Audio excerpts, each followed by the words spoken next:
এই প্রজেক্টের ইনভেস্টমেন্ট হচ্ছে $100 মিলিয়ন। তো আমরা 3 ভাগে ভাগ করে ইনভেস্টমেন্টটা করছি। আমি কিছুদিন আগেই আমার হুরেন হাইটেক ফ্যাব্রিক্সে 13.5 megawatt solar energy agreement sign করলাম এবং আমাদের পুরো গ্রুপে 90 মেগাওয়াট সোলার লাগবে এবং সেটাও আমি ধাপে ধাপে করব।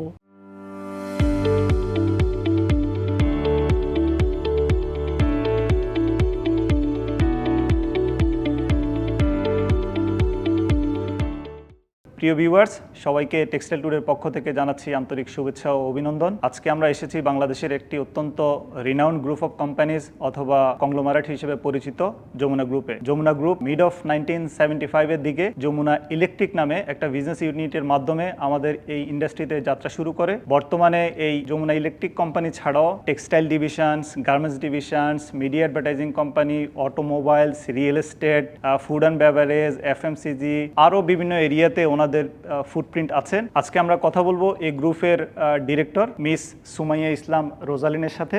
উনি বর্তমান BGMEA বোর্ড 2025-2027 এর জন্য সেই বোর্ডে একজন নির্বাচিত ডিরেক্টর। আমরা আজকে এই প্রতিষ্ঠানের গল্প জানার চেষ্টা করব, নতুন ইনভেস্টমেন্ট প্ল্যান কি আছে সেগুলো জানার চেষ্টা করব। আশা করি আপনারা পুরো ইন্টারভিউটা এনজয় করবেন। আপনাকে আমাদের টেক্সটাইল টুডের পক্ষ থেকে অনেক ধন্যবাদ আমাদেরকে সময় দেওয়ার জন্য। আপনার কাছ থেকে ডিটেলস আপনাদের কোম্পানি সম্পর্কে জানতে চাই। এই গ্রুপের সাকসেসের পেছনে বা ট্রান্সফরমেশনের পেছনে সাকসেস ইন্ডিকেটরসগুলো কি আছে বলে আপনি মনে করেন? ফার্স্ট অফ অল, এই গ্রুপটা শুরু করেছে আমার বাবা, প্রয়াত যমুনা গ্রুপের ফাউন্ডার চেয়ারম্যান নুরুল ইসলাম বাবু। ওনার হাত ধরেই এই গ্রুপের চলা শুরু। আমি মনে করি এই ট্রান্সফরমেশনের পিছনে যেটা সবচেয়ে বেশি কাজ করে সেটা হলো একটি স্পষ্ট নীতি, যার মধ্যে অন্যতম হলো একটি সঠিক পরিকল্পনা এবং দ্রুত কাজ সম্পন্ন করা, যেটা আমি আমার বাবার কাছ থেকে শিখেছি। এত বড় ফ্যামিলি ওন্ড এবং ফ্যামিলি ম্যানেজড গ্রুপ অফ কোম্পানিগুলা পরিচালনার ক্ষেত্রে আপনি চ্যালেঞ্জ বা অপরচুনিটি কি দেখেন? আমি মনে করি পারিবারিক ও পেশাদারিত্ব বাউন্ডারি বজায় রেখে সঠিক সময় সঠিক সিদ্ধান্তটা নেওয়াই একটি বড় চ্যালেঞ্জ। আপনি এই গ্রুপের কোন কোন বিজনেস ইউনিটগুলোতে বেশি কনসেন্ট্রেট করেন এবং গ্রুপের কোন সেক্টরকে সবচেয়ে বেশি সম্ভাবনাময় মনে করেন? আমাদের যমুনা গ্রুপে টোটাল 42টা অঙ্গ প্রতিষ্ঠান রয়েছে। আমি স্পেশালি মোস্টলি টেক্সটাইল এবং অ্যাপারেল ডিভিশনটা দেখে থাকি এবং আমি মনে করি বর্তমানে বিশ্বের যে অবস্থা, আমাদের এই টেক্সটাইল ডিভিশনটাকে সবচেয়ে বেশি সম্ভাবনাময়।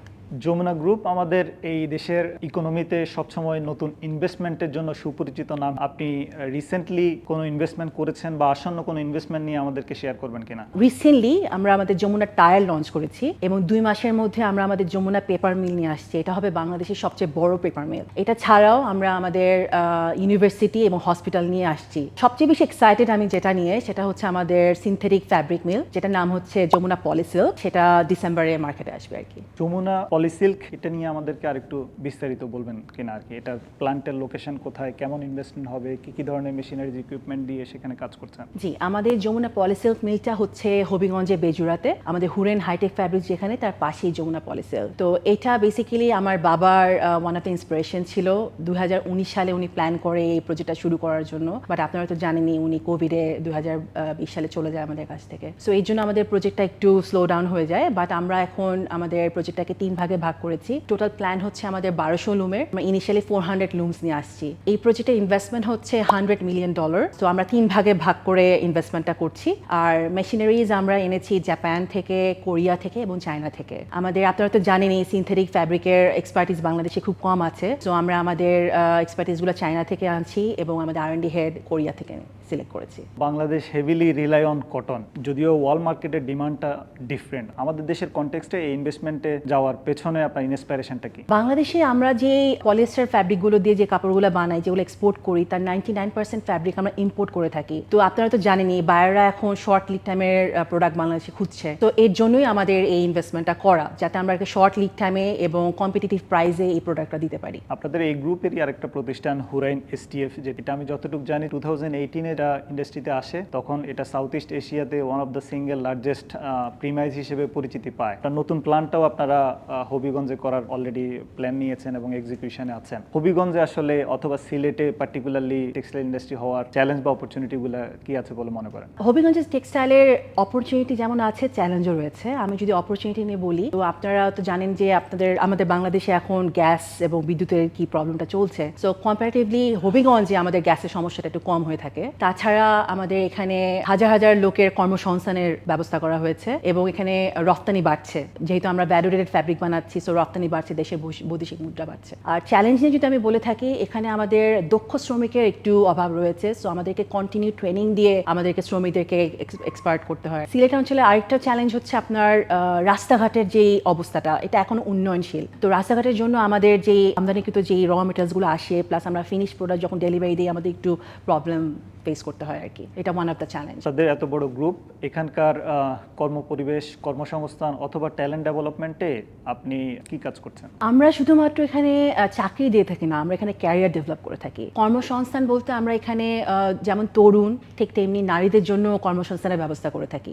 আর কর্মপরিবেশ বলতে আমরা এখানে সবসময় একটা সেফ এবং হেলদি ওয়ার্ক প্লেসের নিশ্চিত করে থাকি। এর জন্য আমরা সেফটি ইকুইপমেন্টসগুলো লাগে এবং সবসময় ফায়ার ড্রিলিংয়ের ব্যবস্থা করে থাকি। এছাড়াও ওয়ার্ক লাইফ ব্যালেন্সিং যে জিনিসটা আছে, সেটা আমরা ফোকাস করে থাকি। আর ট্যালেন্ট ডেভেলপমেন্ট বলতে আমি বলতে পারি যে আমরা এখানে সবসময় রেগুলার ট্রেনিং দিয়ে থাকি আমাদের এমপ্লয়ীদেরকে। তাছাড়া যারা সব ভালো কাজ করে থাকে, তাদের পারফরমেন্সের উপর বেস করে আমরা প্রমোশন দিয়ে থাকি, যাতে একটা লিডারশিপ জেনারেট হয়। এছাড়াও আমরা আপনার যারা ইয়াং এমপ্লয়ি আছে, ওদেরকে আমরা মেন্টরশিপ প্রোগ্রাম দিয়ে থাকি। বর্তমানে ইএসজি, ইনোভেশন অ্যান্ড সাস্টেনেবিলিটি, এটা গ্লোবালি খুব কনসাস। সেক্ষেত্রে যমুনা গ্রুপ এগুলোকে কিভাবে ব্যবসার অংশ হিসেবে মনে করছে? ইএসজি এবং sustainability it's not an option anymore, এখন এটা ম্যান্ডেটরি হয়ে গেছে। তো আমরা যমুনা গ্রুপ ইএসজি নিয়ে আমরা যেমন যদি বলি, আমরা সোলার এনার্জি এবং কার্বন ফুটপ্রিন্ট নিয়ে আমরা ভেরি কনসিয়াস। আমি কিছুদিন আগেই আমার হুরেন হাইটেক ফ্যাব্রিক্সে 13.5 megawatt solar energy agreement sign করলাম এবং আমাদের পুরো গ্রুপে 90 মেগাওয়াট সোলার লাগবে এবং সেটাও আমি ধাপে ধাপে করব।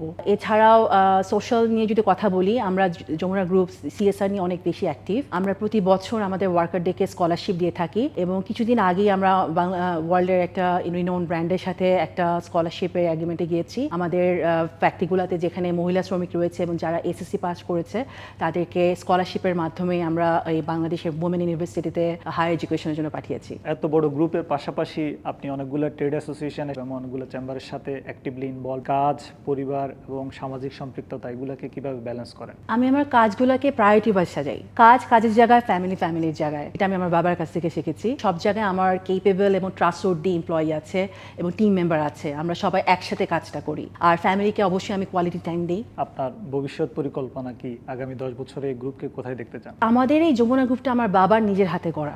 নেক্সট 10 ইয়ার্স আমি যমুনা গ্রুপকে দেখতে চাই এই রিজিয়নে লিডিং রোল প্লে করতে। এছাড়াও গ্লোবালি যাতে ফুটপ্রিন্টটা ভিজিবল হয়। এছাড়াও আমি সাস্টেনেবল গ্রোথের মাধ্যমে ভিন্ন ভিন্ন সেগমেন্টে ইনভেস্ট করতে চাই। আপনার প্রিয় শখ বা শখের কাজ কোনটি এবং কোন ড্রিমটা স্টিল আনটাচ? আমি তো আমার পড়াশোনা করেছিলাম ইনফরমেশন টেকনোলজিতে অস্ট্রেলিয়া থেকে। সো আমি অস্ট্রেলিয়া থেকে ব্যাক করেই আমার বাবার হাত ধরে আমি এই টেক্সটাইলে ইনভলভ হয়ে যাই। সো আমার ভবিষ্যতে ইনফরমেশন টেকনোলজি নিয়ে কিছু করার প্ল্যান রয়েছে, সেটি হতে পারে সেমিকন্ডাক্টর। এই গ্রুপের ফাউন্ডার এবং স্বপ্নদ্রষ্টা জনাব নুর ইসলাম বাবুল স্যার, ওনাকে আপনি কখন বা কোথায় সবচেয়ে বেশি মিস করেন? আমি আমার বাবাকে সবচেয়ে বেশি মিস করি আমাদের লাঞ্চের টাইমে, কারণ আমাদের একটা রুল ছিল, আমরা ভাই বোনরা যে যেখানেই থাকি না কেন, এই লাঞ্চের টাইমটা আমরা একসাথে একটা টেবিলের মধ্যে বসে, আমাদের একটা ডিসকাশন টেবিলের মতো ছিল, কার কি সমস্যা, দেশের কি সমস্যা, সকল আলোচনা আমরা ওই লাঞ্চ টেবিলে করতাম। সো আমি এই লাঞ্চ টাইমটা আমার বাবাকে সবচেয়ে বেশি মিস করি। থ্যাংক ইউ আপা, থ্যাংকস ফর ইউর টাইম।